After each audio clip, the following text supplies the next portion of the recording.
Saya Rosid, saya adalah mahasiswa Universitas Terbuka UPJJ Yogyakarta dengan NIM 0448581192. Di video kali ini saya akan menjelaskan tentang prosedur pemberkasan arsip aktif, yaitu berupa video yang berjudul SOP Pemberkasan Arsip Aktif di Kementerian Lingkungan Hidup dan Kehutanan. Video kali ini merupakan panduan resmi dan dari Kearsipan KLHK yang bertujuan untuk memperkenalkan prosedur standar pengelolaan arsip aktif di lingkungan kementerian dengan durasi dan konten yang informatif. Video ini menjelaskan langkah-langkah praktis dalam pemberkasan arsip untuk memastikan efisiensi, keamanan, dan aksesibilitas data penting terkait lingkungan hidup dan kehutanan. Tujuan dari video ini adalah mendukung transparansi dan akuntabilitas pemerintah dalam pengelolaan dokumen resmi sehingga dapat menjadi referensi bagi pegawai dan pihak terkait. Berikut videonya. Dalam tahap pertama adalah pimpinan memberikan disposisi pada lembar disposisi.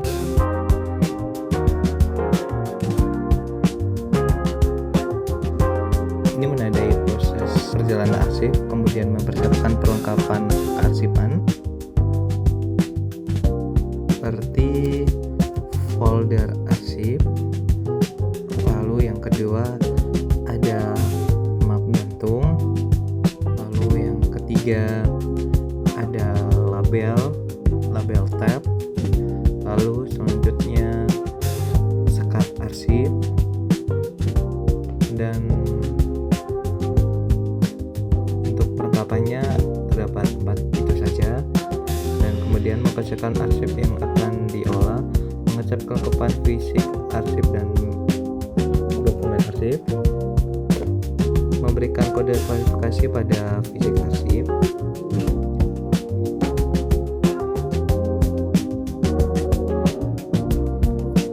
lalu menentukan indeks pemberkasan pada label. Selanjutnya menempatkan berkas arsip pada dalam folder,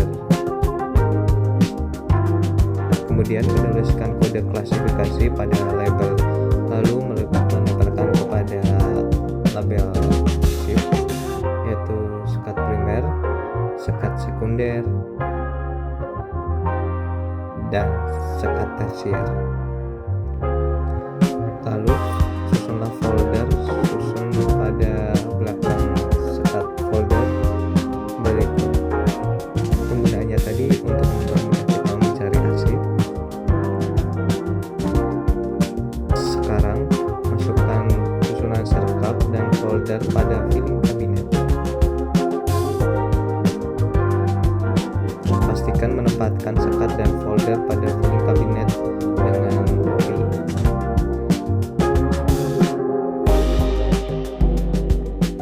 Selanjutnya arsiparis membuat arsip aktif.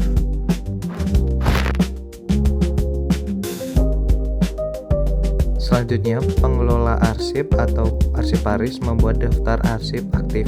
Hal ini bertujuan untuk memberikan panduan visual tentang panduan visual di dalam filing kabinet dengan format nomor urut diisi dengan nomor urut, nomor berkas diisi dengan nomor berkas, kode klasifikasi diisi sesuai isi kode klasifikasi, uraian diisi dengan uraian berkas atau indeks, kurun waktu diisi dengan kurun waktu berkas, jumlah berkas diisi dengan jumlah berkas, nomor item diisi dengan nomor item arsip, uraian informasi arsip diisi uraian informasi sesuai dengan nomor arsip, tanggal surat dan dari dan kepala, serta uraian jumlah item diisi dengan jumlah arsip, tanggal diisi tanggal uraian pada informasi arsip, tingkat perkembangan diisi sesuai sifat arsip asli, tambahan, tembusan, kopi atau salinan, keamanan klasifikasi arsip diisi dengan keterangan terbuka atau tertutup, terakhir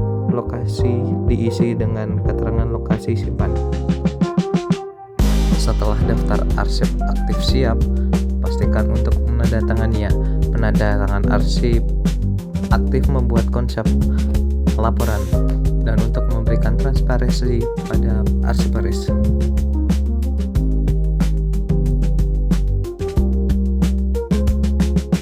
Kemudian setelah itu, langkah terakhir, penelitian unit pengelola, penandatanganan laporan daftar arsip aktif. Baik semuanya, dari video yang telah saya jelaskan tadi dapat disimpulkan bahwa SOP pemberkasan arsip aktif KLHK menekankan pentingnya klarifikasi dokumen berdasarkan jenis, tanggal, dan relevansi kegiatan serta penggunaan sistem penyimpanan yang terstruktur seperti folder fisik dan digital untuk mencegah kehilangan atau kerusakan. Proses ini melibatkan tahapan identifikasi, pengorganisasian, dan pemeliharaan secara berkala. Dengan menekankan identifikasi, pengorganisasian, dan pemeliharaan secara berkala, dengan penekanan pada kepatuhan regulasi arsip nasional, kesimpulan penerapan SOP ini tidak hanya meningkatkan produktivitas kerja, tetapi juga mendukung pelestarian lingkungan melalui pengelolaan data yang akurat dan terintegrasi, meminimalkan resiko kesalahan administrasi dalam kebijakan kehutanan dan lingkungan hidup. Berikut mungkin penjelasan dari saya, kurang lebihnya mohon maaf. Assalamualaikum warahmatullahi wabarakatuh.